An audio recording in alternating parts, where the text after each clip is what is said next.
Nós temos uma estimativa nos Estados Unidos de cerca de 2 milhões de americanos portadores dessa arritmia.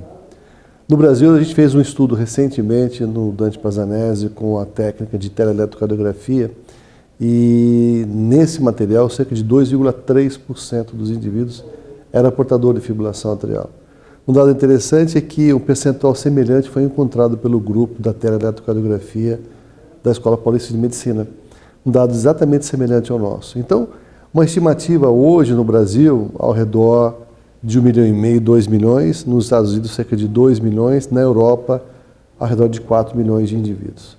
É uma população grande realmente, por conta particularmente do envelhecimento populacional. Essa seria a causa principal? Eu diria que sim, porque a população hoje, felizmente, vive mais por conta do controle dos fatores de risco e isso faz com que as pessoas tenham uma taxa de sobrevida maior. E, consequentemente, as doenças próprias da idade avançada aparecem. A doença coronária é uma delas e a fibrilação atrial é uma outra delas.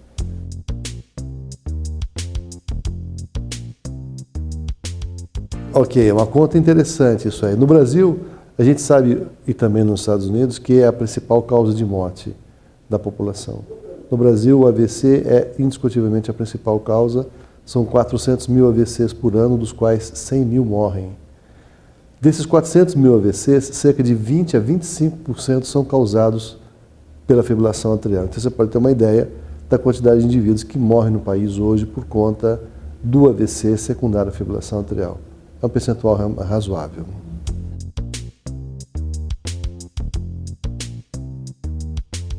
Hoje em dia, para você buscar uma doença numa população, através de um método de investigação, é importante saber qual que é a prevalência pré-teste dessa doença. Ou seja, se eu vou abordar um público, qual é a chance que eu tenho de encontrar a doença que eu estou pesquisando naquela população.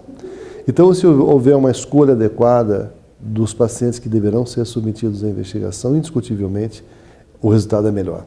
O Holter de 24 horas é uma técnica simples, uma relação custo-efetividade extremamente favorável, que permite que se faça o diagnóstico de uma fibrilação atrial, particularmente a forma paroxística, em 3 a 5% dos casos, numa população de risco, sem dúvida nenhuma. Agora, é óbvio, se eu prolongo o tempo de investigação, indiscutivelmente, a chance de eu descobrir fibrilação atrial nessa mesma população de alto risco é maior. Hoje nós sabemos que cerca de 15 a 20% das pessoas de risco para fibrilação atrial têm essa arritmia documentada ao Holter de 24 horas, 3 dias, uma semana, até 14 dias. Então, é fácil entender, quanto mais eu prolongo o tempo de investigação, mais a chance de descobrir esse fato. Nós sabemos hoje que, com o Holter de 7 dias, ao redor de 15 a 20% das pessoas são identificadas como portadores de fibrilação atrial. O que realmente faz com que nós pensemos em avaliar essas pessoas com tempos de monitorização mais prolongados, sem dúvida nenhuma. Existe a possibilidade hoje, com os métodos mais modernos de monitorização, de você prorrogar a sua investigação por 30 dias. Quer dizer, quanto mais tempo você investiga, sem dúvida, mais chance você tem de investigar. Mas eu diria que hoje o Holter de 7 dias é uma ferramenta extremamente útil, porque você, empregando a técnica, por exemplo, no indivíduo com idade acima de 65 anos, no indivíduo que tem fatores de risco para a fibrilação atrial mais presentes, que é os chamados Cochares 2, o indivíduo que tem extracístoles atriais no Holter de 24 horas, indivíduo que tem alterações de onda P no eletrocardiograma, as chances melhoram de você descobrir a fibrilação atrial nesses indivíduos utilizando a monitorização de 7 dias. É uma ferramenta extremamente útil nesse sentido.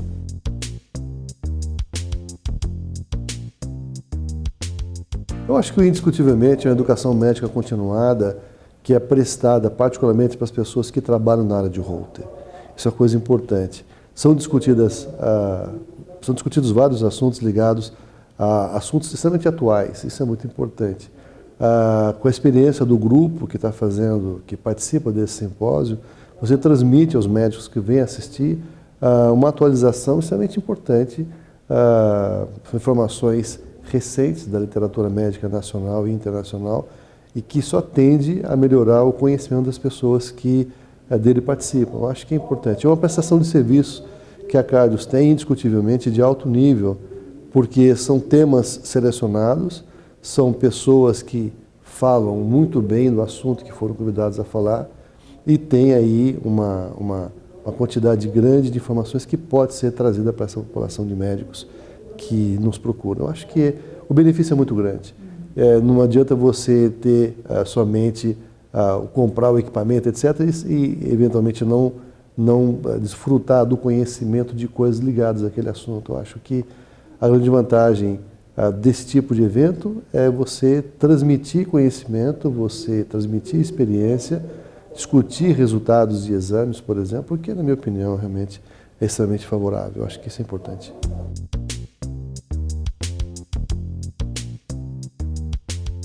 Bom, eu trabalho com a Cardios desde o início dos anos 90 e sempre tive um relacionamento com eles da melhor qualidade. Na minha opinião, o grande benefício, o grande valor que a Cardios tem para mim do ponto de vista profissional é a prestação de serviços que ela me traz toda vez que eu preciso de uma assistência técnica adequada. Eu acho que indiscutivelmente isso aí é o diferencial que a Cardios traz. Porque, de uma maneira geral, os equipamentos de Holter trazem informações semelhantes, tá certo? Um software varia um pouco mais aqui, outro menos ali e tal, mas indiscutivelmente a prestação de serviços, o relacionamento que nós temos com a Cardios de uma maneira geral, na necessidade de um serviço de reparo de equipamentos, a gente foi muito bem atendido e eu acho que isso aí é o diferencial que eles têm, sem dúvida nenhuma.